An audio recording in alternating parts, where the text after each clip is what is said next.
Now it is a great pleasure to welcome up our special guest speaker for today, Richard Brendan.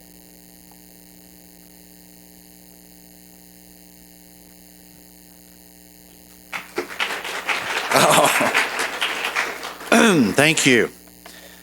It's always a joy to be here. Thank you, Jamie. The highlights for me so far this morning is watching Jamie read that delightful book and the animation. And it struck me, Ferdinand the Bull, the reason the way he was is because he clearly had an awareness of death. So he was totally just wanting to be in the present moment and blissed out. And a new little friend I have, her mother is standing up right there, kept smiling at me during the whole time during story hour. So that was wonderful. Good morning, everybody. I'm Richard Brendan. I was born a Hoosier, but I'm a Boilermaker by the grace of God. And overjoyed that Butler beat Villanova yesterday. I was watching that game on TV. Over the years, I've had the honor of serving several different roles here in our great city. I'd been a pastor, and when I had my not-for-profit, Journeys Fire International, we did a lot of events. We brought a lot of teachers to Indianapolis, teachers that were near and dear to my heart. People like Andrew Harvey. We had him at CTS. He taught on sacred activism for 3 days. In this auditorium here, we brought Julia Butterfly Hill, environmentalist, and Sean Korn. And we had big presentation on divine action, living like you mean it. Deepak Chopra at Clues Hall, several different things like that. A dear friend of mine approached me a couple years ago, and out of our reconnection, been co-founder of something called Walk the Talk Speaker Series. It's held at his club, the Vogue. Although we're going to do it at the Athenaeum in May, so children can come. The bar has that 21 and over thing. And we're going to be for the first time in February at the Buskirk Chumley. Topic, creating happiness. So if anyone here wants to audition, you still can. But quietly, over the years, and in 2018 it'll be 15 years, I've had the honor of serving as hospice chaplain. And last year, when I chose to spend a lot of time in reflection and meditation, for my own healing, my own wanting to grow in mindfulness, I realized that perhaps was the most important role I've ever had in my life. And that this teaching on death and dying, and specifically death awareness, is something I want to dedicate the rest of my working days to. So I wanted to share with you some observations. We'll start off with a meditation on death awareness, because like many of you, I've had the joy and honor of sitting under a lot of great teachers. I've had many of them on my weekly radio show, which I have on WICR. But I came to this realization last year in such a profound way. It was like an illumination had dropped from my head into my heart, and I realized, oh my God, death is the greatest teacher. Because the awareness of death is the secret of life. So if you could all get comfortable, we'll have another little meditation time. And I want to lead you through a guided meditation and then share some thoughts and insights I've had.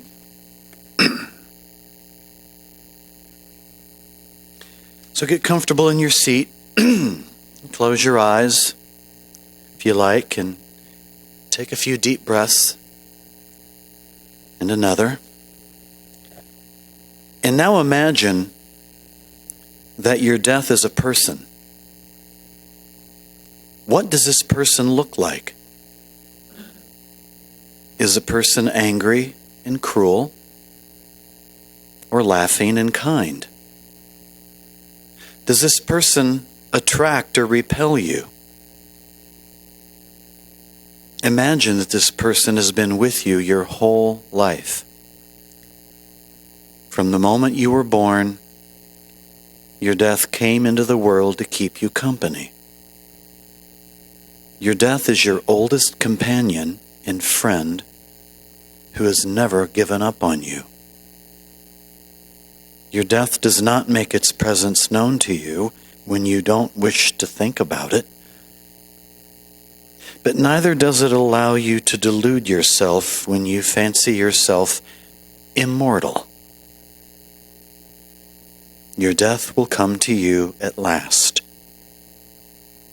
But you don't know how or when.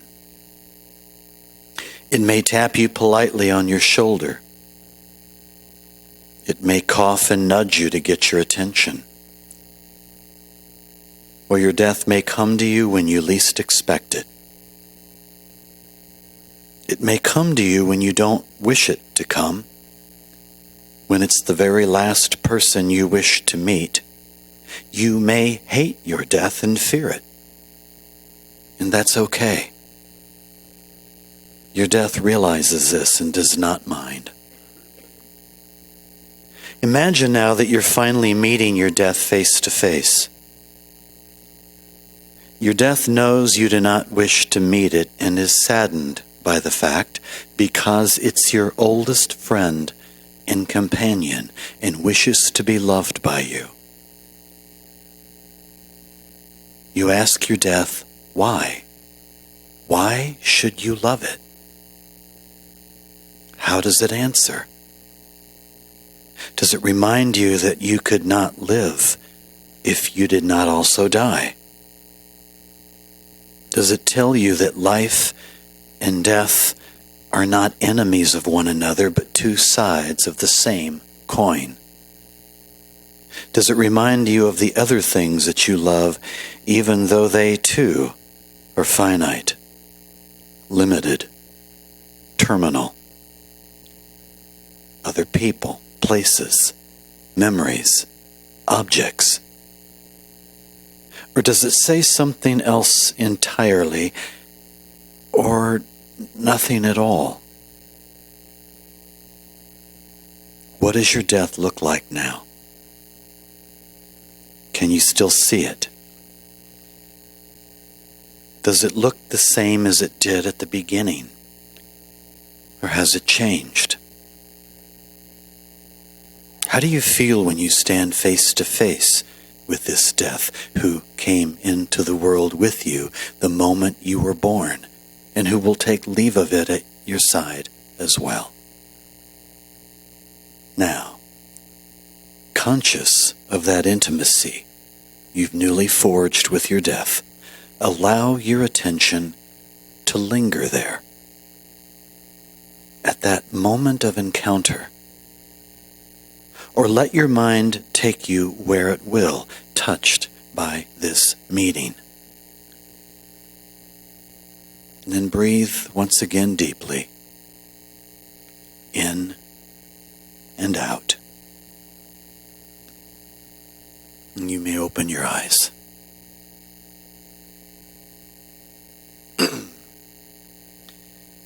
In the 15 years that I've served as a hospice chaplain, death has taught me so much about life. It's taught me so much about love. There's several quotes that I wanted to share with you that were powerful for me. First of all, the story about Abraham Maslow, which you might be aware of. Shortly after the famous psychologist Abraham Maslow suffered a near-fatal heart attack, he wrote in a letter this: "The confrontation with death and the reprieve from it makes everything look so precious, so sacred, so beautiful that I feel more strongly than ever the impulse to love it, to embrace it, and to let myself be overwhelmed by it. My river has never looked so beautiful. Death and its ever-present possibility makes love, passionate love, more possible."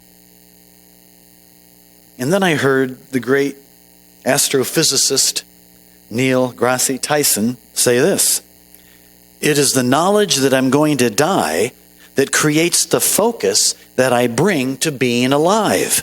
The urgency of accomplishment, the need to express love now, not later." And then in his best-selling book, Michael A. Singer, The Untethered Soul, he writes, "It's truly a great cosmic paradox that one of the best teachers in all of life turns out to be death. No person or situation could ever teach you as much as death has to teach you. Learn to live as though you're facing death at all times, and you'll become bolder and more open if you live fully. You won't have any last wishes. See, I've come to believe that love calls you to make death your constant companion, because the awareness of death heals old wounds, it refines your purpose, and you lead a fearless and authentic life. Why? Because if I knew I was going to die, I had a doctor look into my face and pronounce that I'm terminal, I'd start waking up a little bit. I'd start smelling the roses a little deeper. I'd start laughing at little babies a whole lot more, because I realize I don't have forever.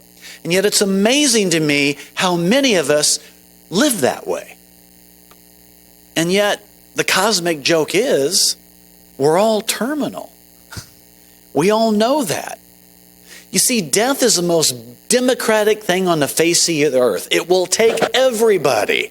It will take Democrats and Republicans. Libertarians, I don't know, but at least the Democrats and Republicans. And so when we become aware of that, as the Buddhists teach in death meditation, make death your constant companion, it reminds me that today, Richard, today, all I have is right now with you precious people. Our paths have crossed for such a time as this. I look out the window and I see the beauty of the snow and the trees and on the grass. And I challenge myself to look at it like I've never seen it before, because I realize I don't know how long I have. I was just with a gentleman last week, tending his death when he took his last breath at age 50 of stage 4 liver cancer. And there's his 28-year-old son crying his heart out, wondering why his 50-year-old dad had to pass. And I'm thinking about my 28-year-old son, who lives in Seattle now, and those boys are like 2 weeks apart, literally. And every time I always say, why him and not me? Why? And I never hear an answer, but it helps me become even more grateful for the life that I have now. It helps me become more grateful for the gift of breath that I have now, that I often take for granted until on Tuesday when I visit a hospice patient who's on a ventilator, gasping for every breath. See, there's beauty and there is power in that reminder that death and life are all part of the same coin. So I've been jotting down insights, observations over the years in hopes of writing a book. I don't know if that's going to happen, but I tell myself maybe. So let me just share some of those with you.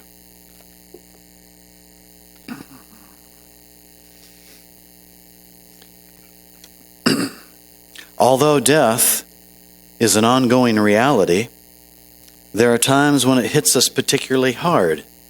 It may be when we have a health scare or a near accident. At such times we really wake up to the presence of death, and its teachings come through loud and clear. The heart pounds, the senses are heightened, and we feel extra alive. And there is a stillness, as though time has stopped. This is it, we think. It's actually happening. In such moments, the heightening of our awareness of death simultaneously heightens our feelings of being alive. That's what Maslow experienced. That's what he wrote about in that letter. In fact, in the face of death, we feel more alive than ever before. We're shocked into thinking more seriously about what to do with the time that we have now. Usually we don't maintain that awareness, and the feeling of the heightened aliveness eventually fades away, and we revert to the default pattern of avoiding death. And along with that, our dullness approach to life comes back. You see, I believe that maintaining an awareness of death makes life more vivid. In the light of death, petty concerns fall away, and our usual preoccupations become meaningless. It's as though clouds of dust that have covered over something shiny and vivid have been blown away, and we're left with something raw, immediate, and beautiful. We have insight into what matters and what does not. See, death turns out to be the teacher who releases us from fear.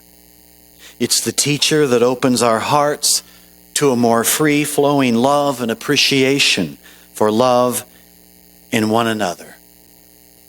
I had the joy of serving a dear man I called Coach. He was 95 when he passed. His beloved wife, Ruth, was with him when he passed. She's 92. They were married for 72 years. And he was an old high school basketball coach. And early on, when he was healthy enough, we would have long conversations about Indiana high school basketball. And he asked me what high school I went to. And I said, Lafayette Jeff. And he says, oh, I remember Marion Crawley. And I said, Coach, I was a little kid when Crawley was coach. I barely remember him. And he would tell me story after story.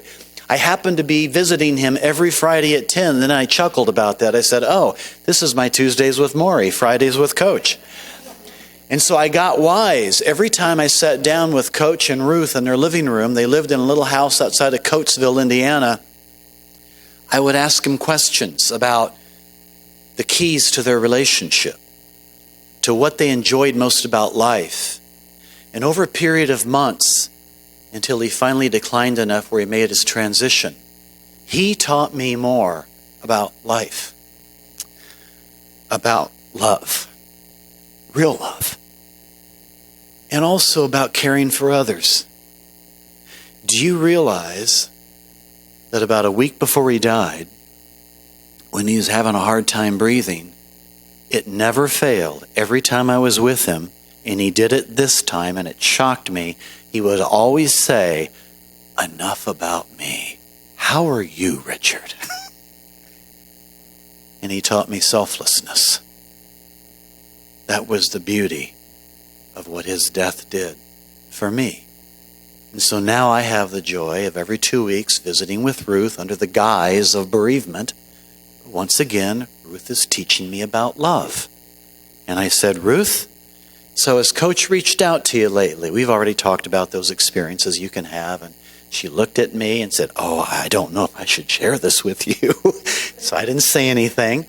And she said, well, I was in bed last night, and you know, when Bob was alive, and sometimes the covers would kind of fall off me, he'd always just gently put them up over me. And Richard, this is going to sound crazy, but I woke up in the middle of the night, and I felt him pulling the covers over me and then kissing me on the cheek. But it was in bed, and I don't know if that's proper in sharing that with you. I had tears rolling down my face. Oh, Ruth, I'm so glad you shared that with me. Keep those stories. You see, death turns out to be the teacher who releases us from fear. It's the teacher that opens our hearts to a more free-flowing love and appreciation for life and for one another. And when we get stuck in self-importance, death steps in. When we get caught in self-pity, death steps in. And when we become complacent and take things for granted, death steps in. Death wakes us up. It is our most reliable teacher and our most constant companion. And blessed be. Thank you very much.